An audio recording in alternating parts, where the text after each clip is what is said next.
So just by way of showing you now, I've moved just using the move tool after I've selected those set out lines, and then moving on the blue axis down by the amount to bring them all down to the basement floor level.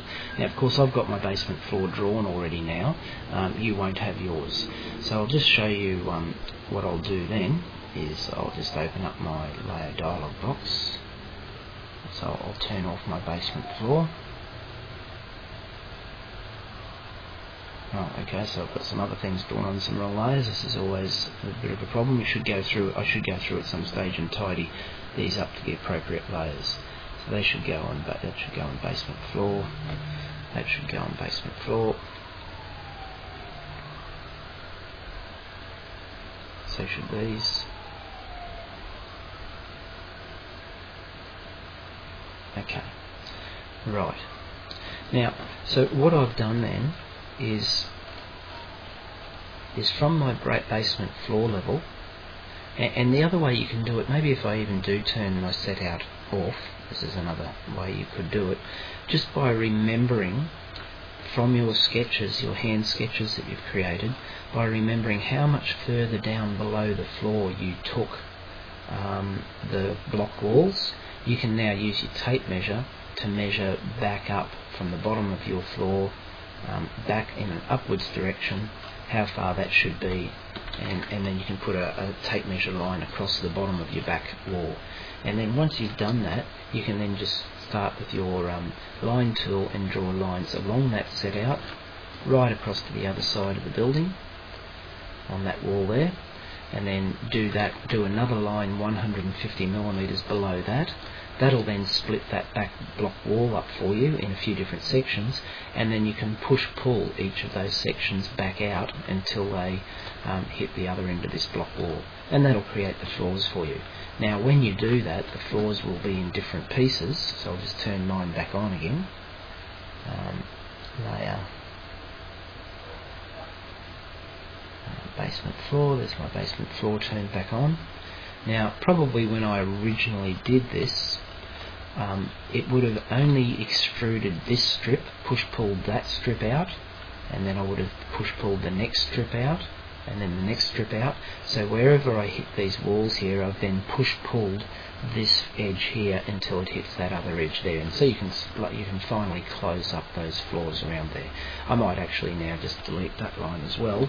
Obviously I for some reason deleted I push-pulled the other side, but then hadn't deleted this line. So I can do that now, and underneath will be the same thing, and that's the effect that you want then.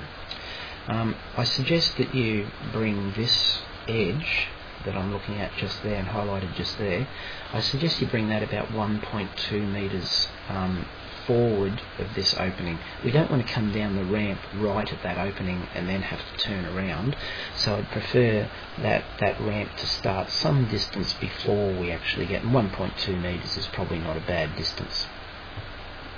Okay, now then what you'll do is, you haven't got the ramp done in yet, so what you're going to have to do is start doing the ramp. So I'll just hide my ramp just for the moment. I'll right click and hide that as if I haven't got it there. So you'll just pick up your protractor tool, and with your protractor tool, starting at this point here, start with a 0 direction there, you can rotate in an upward direction. Now you can work out the angle that you want, but when you do your research, you'll find the angle that will be 1:to something. So the slope that you'd be allowed to do would be 1:to, this is a wrong answer by the way, but it might be 1:9 or 1:10 or something like that.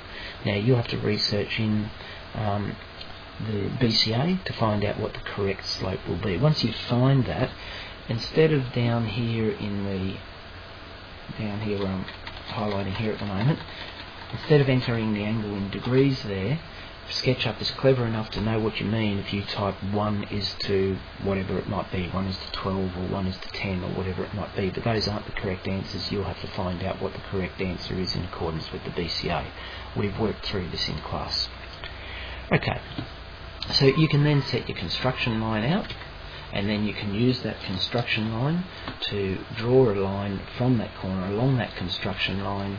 You can constrain it on that construction line until it hits, and I'll just turn on my external slab here. So you could start from there, draw along your construction line and hold the shift key down to constrain it, and then draw along that construction line until it lines up with this plane here. And then you just copy that across to the other side, and you've got the other side of the ramp then, which will create a face. Now, you've probably then initially not left this in it, because when I did this top external slab, I just left that anywhere. I didn't know where it should be just yet, so it wouldn't be at the right direction. It's only once you start projecting this ramp up and you find it finishes somewhere, it might fall short of where you drew the line, or it might go further into there. Well, then after you do that, you could push-pull this edge. It's probably not in the layer turned on at the moment, but yes it is. You could, there's something else on another layer, but you could push-pull that edge until it hit the end of the line that you drew for the ramp. And having done that, let me just go back to, I think it's under view, no, it's under edit. I want to go unhide, edit, unhide all. That brings my ramp on, and then you'll have your ramp meeting your external slab there.